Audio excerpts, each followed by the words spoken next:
Bonsoir la team Ballon Actu, installez-vous bien parce que ce qui tombe depuis ce matin c'est du grand n'importe quoi. On commence par la bombe qui secoue les réseaux sociaux depuis hier soir. Un énorme media people vient de lâcher l'info. Un joueur de classe mondiale dont le nom commence à fuiter dans les couloirs aurait dépensé plus de 1,4 million d'euros sur la plateforme OnlyFans. L'argent aurait été versé à une seule et même créatrice de contenu. La polémique est totale. S'agit-il d'une addiction incontrôlée, d'un piratage de compte ou d'un move marketing qui a mal tourné? Une chose est sûre, avec un tel montant, c'est tout un vestiaire qui est en train de se poser des questions sur la gestion financière de nos stars. Est-ce que ce joueur va sortir du silence pour s'expliquer? On vous tient au courant dès qu'un nom est confirmé. C'est la crise de nerfs chez les supporters olympiens. Les premières fuites du troisième maillot pour la saison 2026 à 2027 viennent de tomber et la couleur dominante, c'est le violet.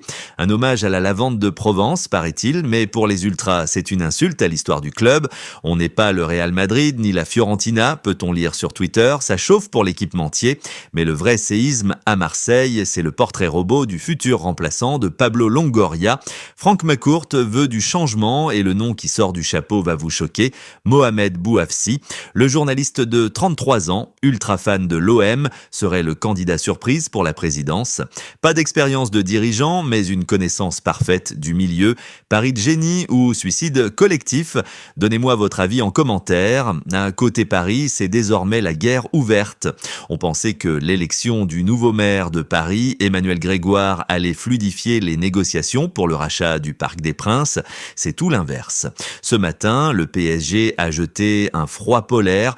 Pas de vente cet été. Le club refuse catégoriquement d'avancer tant que les conclusions des études sur les sites de Massy et Poissy ne sont pas rendues. Le message est clair, si la mairie ne baisse pas son prix et n'autorise pas l'extension à 60 000 places, contre 48 000 actuellement, le PSG fera ses valises.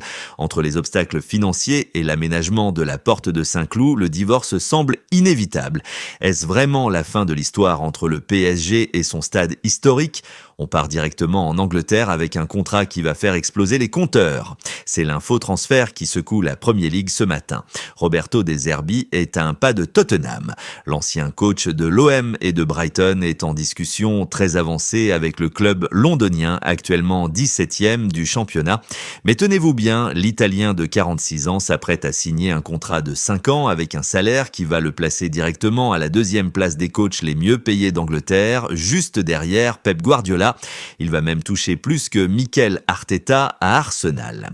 Seule condition de sécurité, une clause libératoire a été insérée au cas où les Spurs ne parviendraient pas à assurer leur maintien en Premier League. Pendant ce temps, en France, on a le vertige selon le journal L'Équipe. La valeur marchande de l'attaque des Bleus sélectionnée cette saison vient de franchir un cap historique.